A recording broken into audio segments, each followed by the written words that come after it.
Good morning. Welcome to Unity Longmont Spiritual Center on May 2nd, 2021. We are blessed to have Reverend Doris Hoskins with us today, and to provide music, we have Clint Brown and Connie Schaefer. So we will begin with a piece of music, please.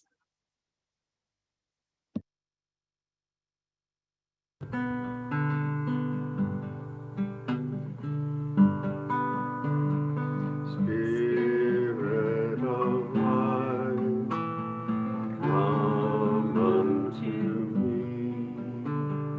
Sing in my heart all the stirrings of compassion.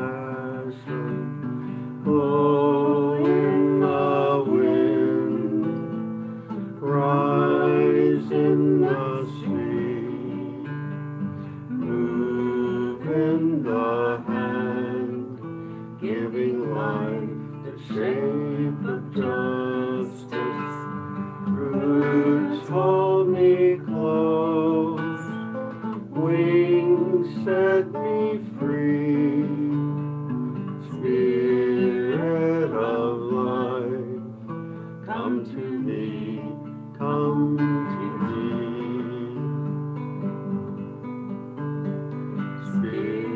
Spirit of life, come unto me. Sing in my heart all the stirrings of compassion. Blow in the wind, rise in the sea,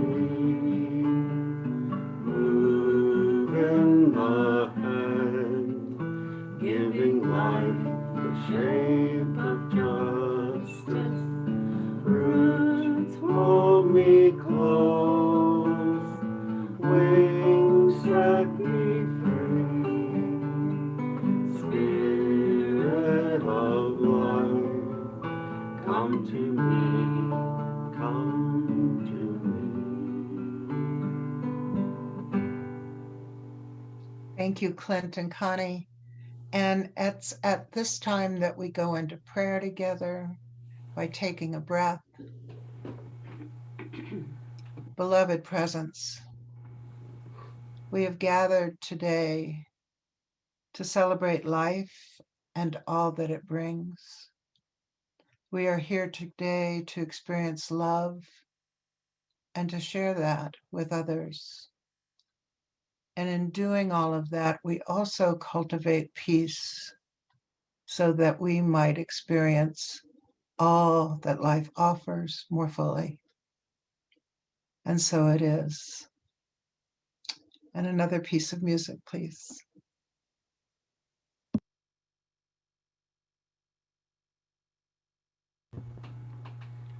So this time of year, basically around May 1st,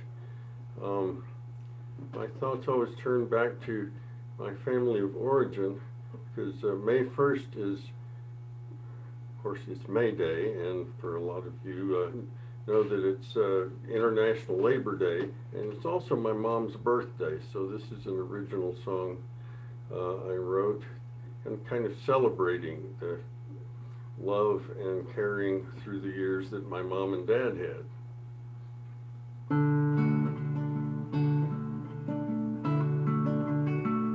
I'd like to offer this song of celebration. It's my hope it will bring a smile to you. Let the story of the love my mom and dad shared through the years may bring some hope and inspiration too. They were a great comedic duo in the Burns and Allen style. His deadpan humor, she played the straight part well. Through the meals around the family table, and all the crazy camping trips from hell. Mom's birthday's May Day, so when it's spring, I remember family, that's what I sing. Carry on the memory, keep it free and clear. That loving spirit goes beyond their living years. Mom and Dad were together more than 40 years. Great Depression, World War, and 2 wild boys.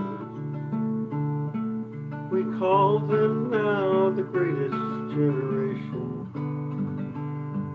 Not the perfect TV family, but lots of joy. So to all of you who fear that love is hopeless, I offer this simple storyline. With a love that lives in spirit, open-hearted, a bond may form that transcends the veil of time. Mom's birthday's May Day, so when it's spring, I remember family, that's what I sing. I carry on the memory, keep it free and clear. Their loving spirit goes beyond the living years. That loving spirit goes beyond the living years. Thank you, Clint, for that tenderness. Thank you. And so let us open our minds and hearts for Doris. Must mean I'm supposed to unmute myself and talk to you. Oh, well, thank you for inviting me to be with you all this morning. Obviously, we're not far away, and yet in many ways, it's a distance from Centennial to Longmont. So it's great of you to invite me to share with you. So I have a job for you to start with. I want you to imagine for a while that you are artists and you have received a commission. And your commission is to paint or draw, use charcoal, whatever your medium is. And your commission is to draw a picture of a spiritual journey. Think about that for a couple of minutes. What would you draw if you were an artist and you were commissioned? They're going to pay a bunch of money. You got to paint something. What would you paint? They didn't specify. What would you paint if you were painting a picture of a spiritual journey? And this is a time where you actually get to unmute yourselves and talk to me. Thank you, Doris. An image came to mind immediately. Okay. And it's a winding path, and it goes up hills and mountains, crosses streams and rivers. And at different places, there are different kinds of gates or walls. And none of them are hard to open, but my mind imagines they will be. And so the first gate I opened released something. So it's very lush, lots of growth. Okay, great. Thank you. So what's somebody else going to paint a picture of? I saw a spiral, and I remember learning about this a long time ago, that in the spiritual journey you go around and you keep hitting the same thing, but you go deeper each time. So I saw kind of a spiral going off into the distance. Okay, thank you. Somebody else. Come on, be brave. There's no wrong answers. I definitely saw a path through the mountains, kind of like the Rocky Mountains here.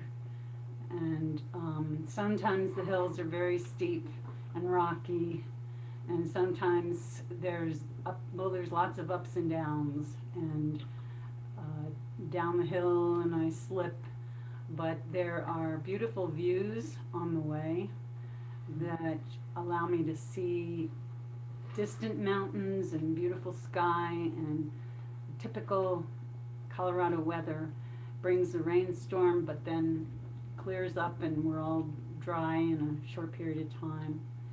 And I see myself with other people moving along this path, and that makes it even more enjoyable.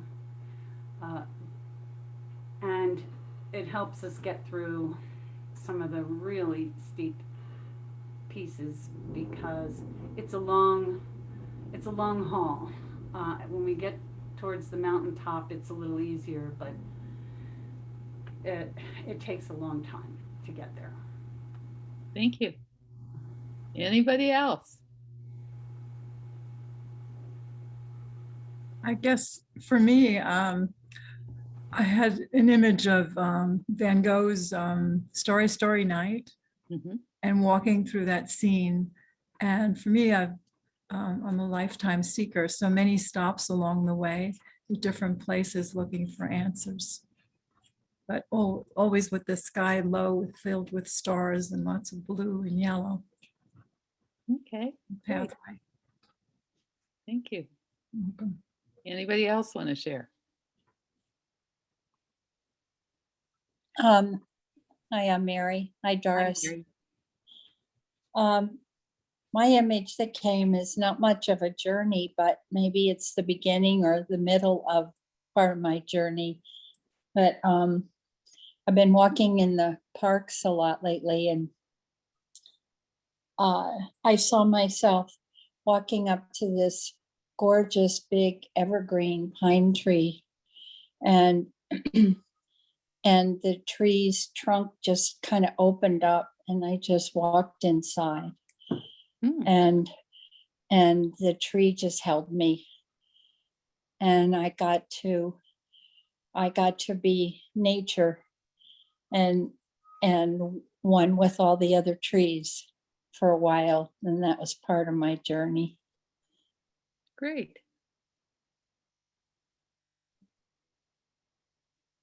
Okay, now I have a different question for you. And this one, you can just raise your hand. How many of you know what the 100-acre woods is? Ah, come on, show me your hands. I see 1, 2, 3. All right. So you have to come with me a minute.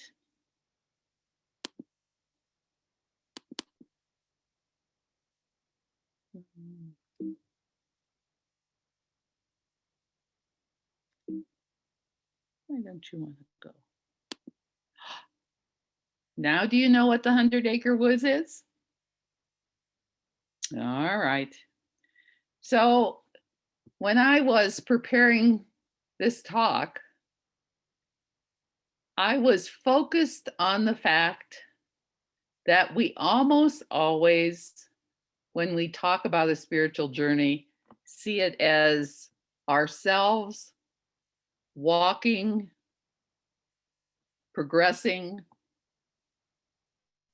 somewhere by ourselves. Now, is it Connie? Okay, Connie had people in hers, but none of the rest of you mentioned any people. And I believe that we can make our spiritual journey so much easier if there are people on our journey. And I was thinking about what kind of people might be on our journey, and what popped into my head, because I take care of my 5-month-old grandson quite a bit these days. And I discovered that even though he's 5 months old, he watches television. Now, I'm not here to tell you he sits there and starts at the beginning and watches all the way through. That's not true. But one of his favorite things to focus on is a Winnie the Pooh Disney cartoon. And I thought of that cartoon when I was, I should say animation. I thought of that animation when I was working on this talk. And I thought about the characters in the 100-acre woods. It's possible that it will be meaningful to you.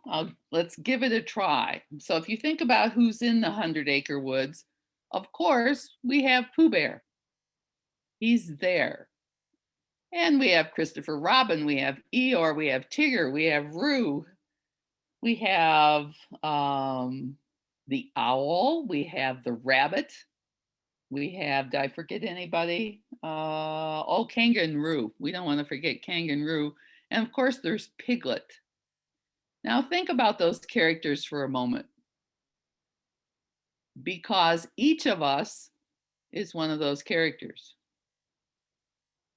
And each of us knows all of the other characters. So are you Tigger? The wonderful thing about Tiggers is that Tiggers are wonderful things. Their tops are made out of rubber, their bottoms are made out of springs. Now, some of you, when you encounter that kind of energy, go, oh no, and you want to run and hide. Then, of course, we have Eeyore. Eeyore is always sad.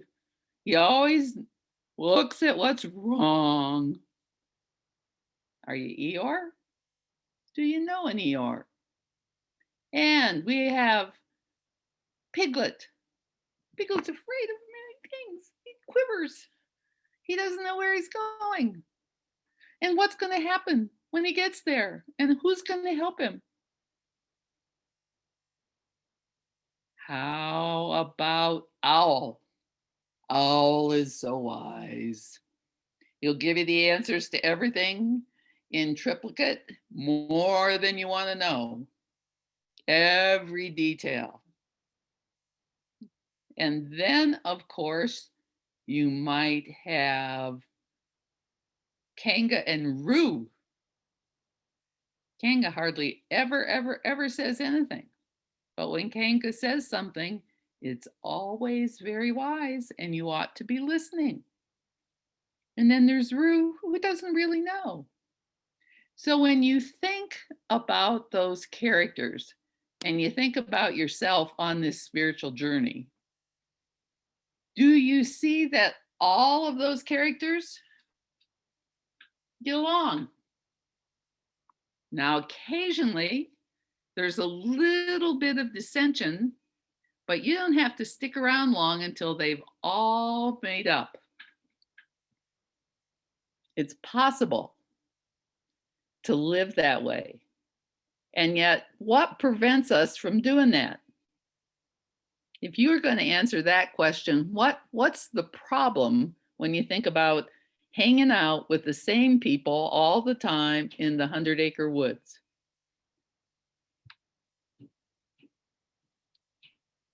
Jean, are you volunteering to tell me, or were you moving your hair? Sorry, you got to watch me. Those teacher eyes find you in the back corner.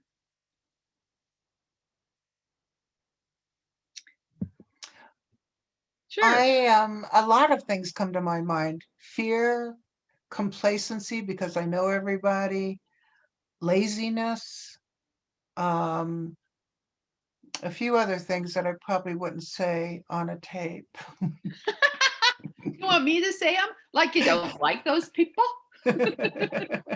Like, why would you want to hang out with them? They always cause trouble. See, I don't really know any of you, so I can't pick on anybody.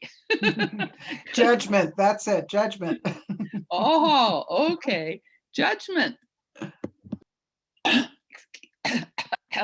Excuse me, let me have a drink of water here. You know, talking and swallowing at the same time can be challenging. So often when we're together on our spiritual journey and we're in this group together, we expect everybody to behave like we do. Now, maybe I'm the only person who does that, but wouldn't it be nice, quote, if the world were full of Dorises? No, it wouldn't. It doesn't work that way. Now, when we're being cranky with somebody, sometimes we wish other people saw the world the way that we do, but that's not commonly how it happens. You know, it's pretty interesting to me that it doesn't matter what kind of spiritual journey you're on. Wait a minute.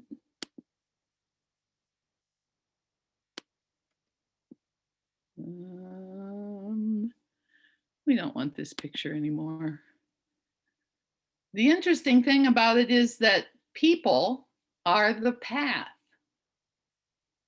How do you think about people? They, he, others.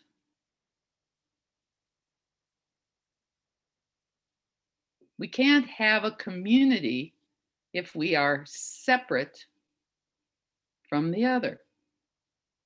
In a spiritual journey, we want to hang out and be together. You know, it's interesting that Jesus chose a community. Jesus's community was the disciples, and he went out and chose them. Now, whatever it is you know about the Bible or scripture or your Sunday school class when you were a kid, I think you remember that there are lots of different kinds of disciples. We can start with Judas, not one of our favorite disciples usually, because he betrayed Jesus. And yet there's also Thomas, who doubted. There's also Peter, who's unsure. You know, 1 minute he's ready to defend Jesus and cut off a guard's ear. The next minute he can walk on water. A little bit more like most of us. And yet that's the community that Jesus chose. And what did he say about the community? Where 2 or 3 are gathered, there I am, Spirit is, in the midst of them. So we know that in order to be in community, what do we have to do? We have to risk the messiness. Now, where does most of the messiness come from? It comes from our history. It comes from experiences we've had in the past in other communities, maybe where we were hurt, maybe where we were disappointed, maybe where we were ostracized. You see, when we bring all of that other stuff with us into our desire to create a community, we've already created a problem for ourselves. Wait a minute, it's jumping too many things. I wondered where that slide went. When I used that one way of forwarding, it didn't do it the way I wanted it to do it. Let's see, make sure I didn't miss something else. All right, now we're in the right place. So, where I wanted to go before I went to the scripture, so pretend you didn't hear that, but I won't say it again anyway. It's interesting that every spiritual path has community. If you're looking at the Buddhists, they call it a sangha. It's part of their form of refuge. You know, the Buddha, the Dharma, and the Sangha. And Sangha is the community. A community is made up of intimate companions. We'll talk a little bit more about that later. We're creating a community, and a community means unity together. So when we come together and we can accept all the disparate people, whether they're Tiggers or Roos, whether they're Eeyores, whether they're a Downer, whether they're owls and they know everything, when we can accept everyone into our community, we create the spiritual journey where we can come together. And it doesn't take a huge community. You know that from your own, I'm going to call you a church, from your own community. You are not having hundreds of people. But what do you have that you wouldn't have if you had hundreds of people? You have an intimacy. You have a connection. You have an opportunity to be together if you're willing to risk the messiness. And our job is to turn our me into a we on the spiritual journey. What's a we? A we is about love that's shared, love that's given, and love that's received. And at any point in our spiritual community, We can be in one of those positions.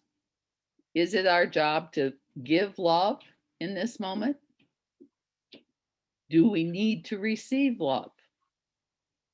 Are we in a place where we're simply sharing love?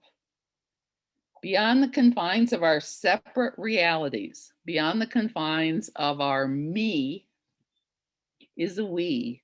And that's a place where we have support. This past year has been a horrible year for us to be isolated. Now, some of us are blessed to have at least another person we share it with, which of course can present its own challenges, but you have a we, you have someone to be with. Some of us have been absolutely alone except for this electronic box where we get together and look at each other and talk and share with each other. But getting together to create a we isn't just about company. It's about that shared feeling of oneness. It's the words that Jesus was talking about in terms of allowing us to feel a spiritual connection, a spiritual depth, where we can actually be together. When we're willing to be intimate. Now, frequently what we do is describe intimacy as an intimate couple, as sexuality, but an intimacy that's even deeper is an intimacy of the heart, which can be shared among friends, which can be shared in a community. So our opportunity is to look at how do we create this intimacy that allows us to be able to share whatever it is that we have, whatever it is that turns our we into a me. So it's interesting, and I'm going to stop sharing it. It's interesting that this experience has been part of the spiritual path for a long time. When I alluded to it in terms of Buddhism, you know that that's been around almost as long as Christianity. And when you refer to it in terms of Christianity, if you look at the monasteries in their purest, best form, not their messy forms, but in their purest and best forms, they were a community of nuns, monks, who were working together for a common cause, for a common good. So there was a 12th century mystic called Richard of St. Victor. I never heard of him, but I found him on a thing that I read lately, and it seemed to fit together. And he's talking about why we have to have a Trinity. Now, I don't know how much time you've spent thinking about the Trinity. Quite frankly, even though I have Rev in front of my name, I don't spend a lot of time thinking about the Trinity. And yet, isn't it interesting that Christianity created a Trinity?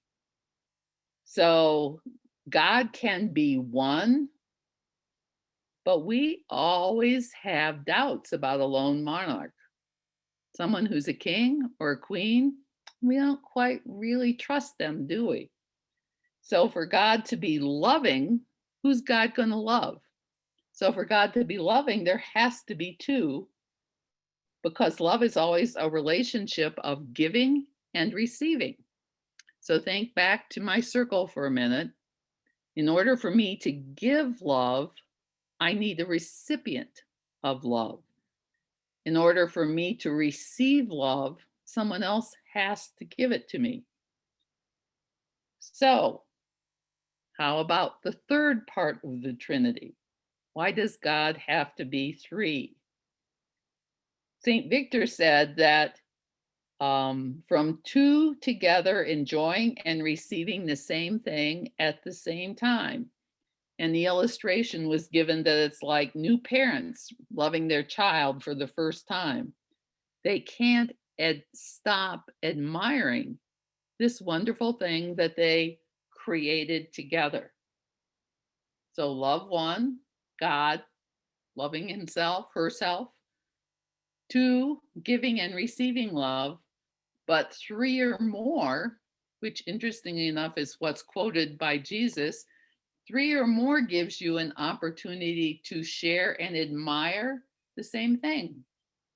So when we come together to share our thoughts, to share our like-mindedness, we can see it as the eternal circle that allows us to go back and forth and back and forth. Are we receiving?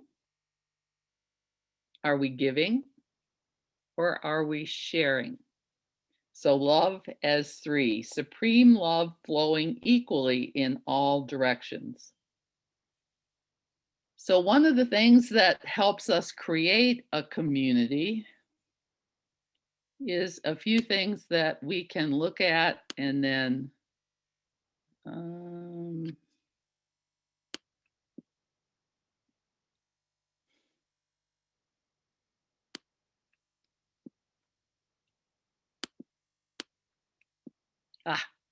right, so we're on the love shared, the love given, and the love received, which you can henceforth, if you choose, think of as why we have a Trinity in Christianity.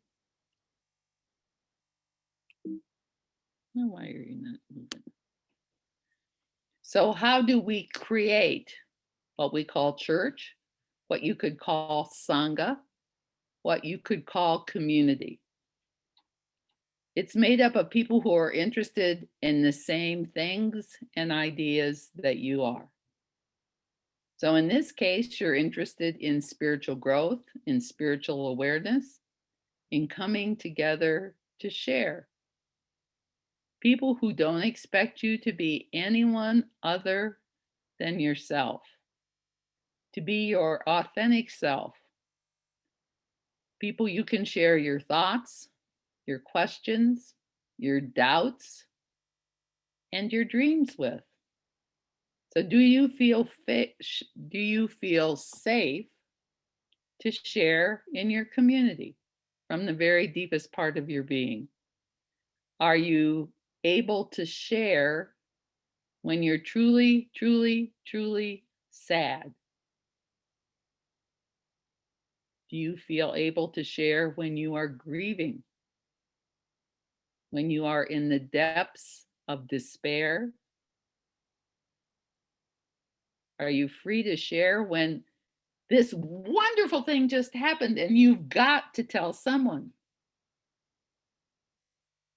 Are you willing to share when perhaps you have this opportunity and you're thinking, can I really do this? It's an awfully big dream. It's an awfully big intention. I don't know if I can do it. Can you share and have people believe with you that you have the potential, that you have the power, that you have the ability to be all that you can be? When we are doubting ourselves, when we are listening to that interior voice within that says, oh, you're not good enough, you've never been able to do that, who you are has never been enough to reach this height. You need to have someone who says, you know what, I can see that in you. I can see that that's possible. And I'm here to support you in making that happen. You want a community where people see you as an R on contributor would have been good. Are you willing to see people who treat you as an equal contributor? You know, in the past, the minister, that was the important person in the room. I had all the wisdom, and you were all supposed to listen and take notes. No. I have the wisdom that I have acquired over my lifetime through study, through experience, through doing it the wrong way an infinite number of times. But I don't have all the answers. But when we come together and everyone's voice is recognized, everyone's talents are recognized, everyone's gift is recognized, everyone is an equal contributor, that's a Sangha. That's real community. That's a place where you can be recognized and be all that you can be.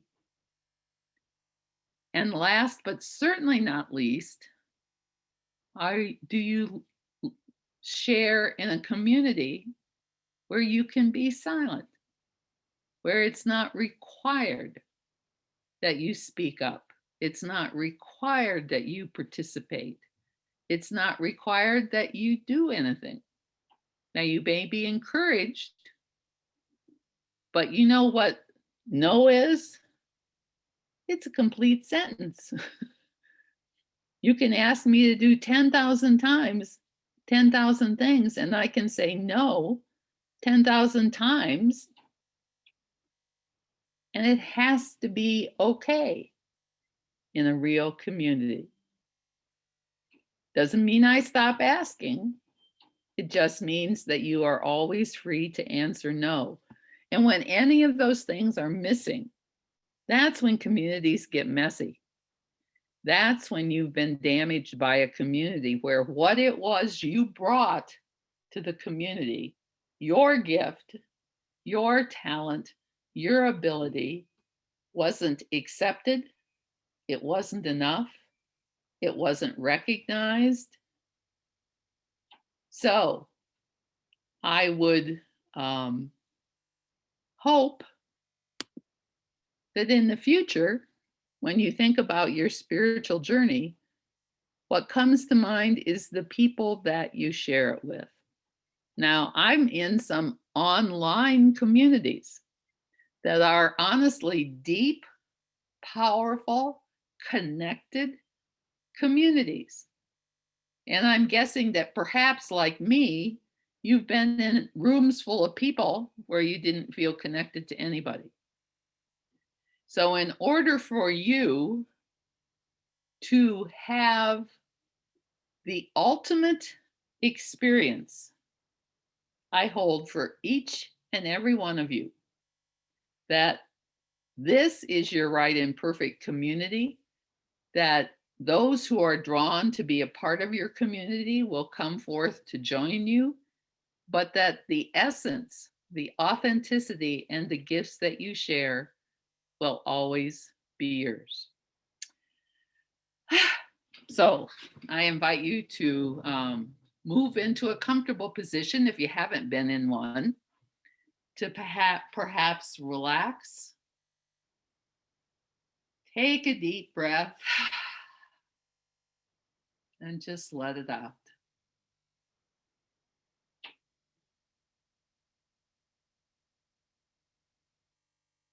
We can begin with stillness because we are a community. Our silences are honored.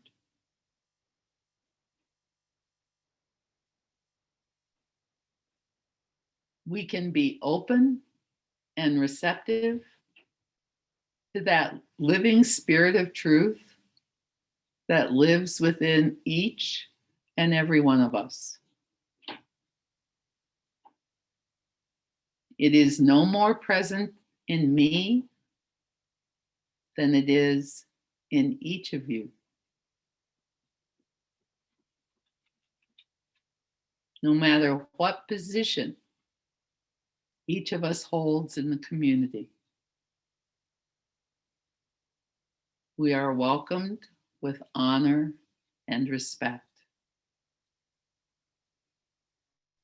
The wonderful thing about the 100-acre woods is that it is always there. In a sense, something is always happening in that woods. Sometimes the characters are alone, sometimes they are in twos, sometimes they are all together. Sometimes they're listening to Christopher Robin, who comes in from the outside. But you watch them settle into a spaciousness that is connected, that is caring, that is sharing.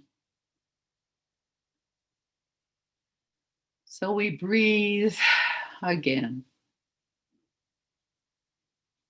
And we hold that possibility for each and every one of us. That while we may choose to spend time alone, we are never lonely because we know that we are connected to our community. We can reach out to one or two or three, and we can share with them authentically whatever our current experience is. Whether we're triggered and need to talk about the past, whether we're dreaming and intending about the future, whether we are simply in the present moment and sharing whatever has come up for us. It is all welcome. And in the times when it gets messy, because the last time I checked, we are still all humans. In the times when it gets messy, we simply hold sacred space for each other, knowing that the true divinity of each is present and will come to the fore if we are patient, if we are loving, if we are supporting, if we are sharing the love that is ours to share. So taking another breath and exhaling, we pause in the stillness to listen to what Spirit is saying to each of us.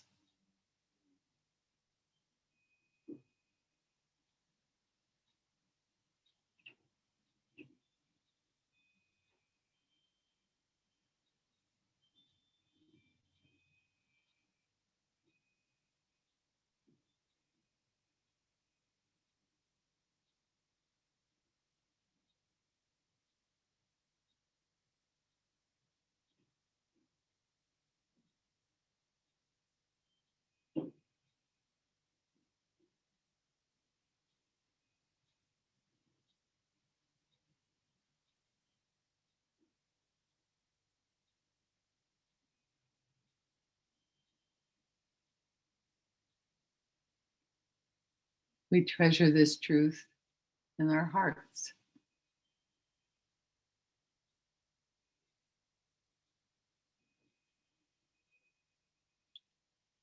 We ground it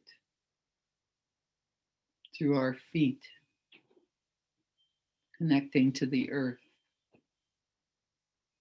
seeing the connection spreading between each of us,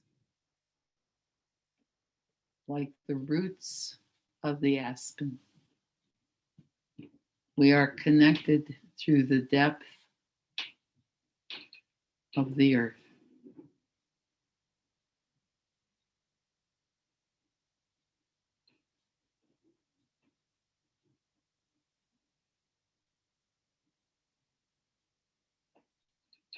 We bring it to our spiritual womb, our gut, the source of all creativity.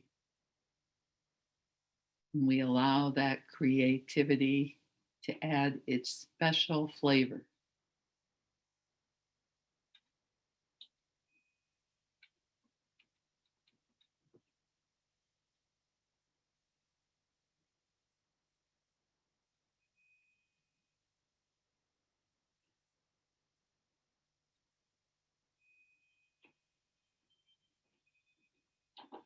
And then we allow all of the energy of the heart, the creativity of the womb, the groundedness of our feet to meld together into our thoughts.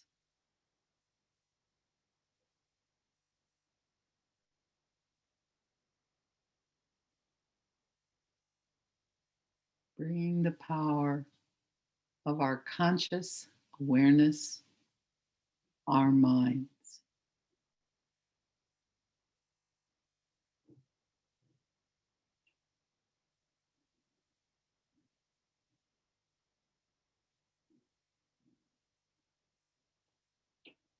And it is from that fullness of each of us that we come together to share in this sacred community. And so it is, and so we let it be. Amen. Thank you. Thank you. Thank you. And we will hear from Clint and Connie.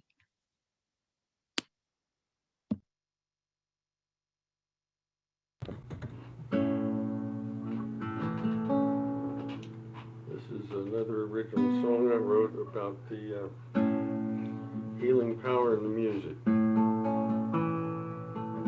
There's a healing power in the music shared between us. There's beauty in the love our hearts can know. I count you as a blessing, pure and joyful. I'll carry your love with me as I go. And it feels so good to know now where I'm going. As I journey each step along the way, and I pray the bonds between us will grow stronger, like a flower turning toward the light of day. There's a healing power in the music shared between us. There's beauty in the love our hearts can know. I count you as a blessing, pure and joyful. I'll carry your love with me as I go. There's a vision unfolding before us. I can see it ever clearer here at home. As we open our hearts to the music and let it flow through us to all. There's a healing power in the music shared between us. There's beauty in the love our hearts can know. I count you as a blessing, pure and joyful. I'll carry your love with me as I go. Please carry my love with you as you go.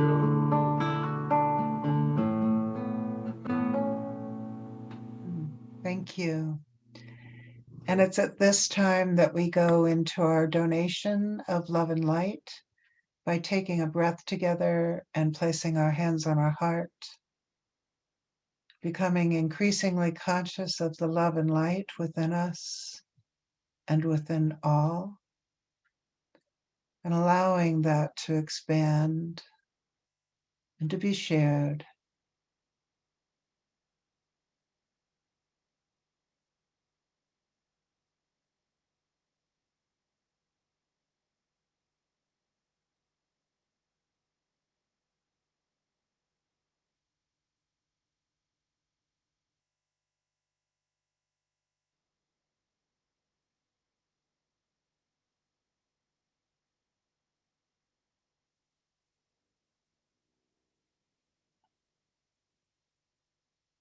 and so it is. And we will finish with a piece of music by Clint and Connie.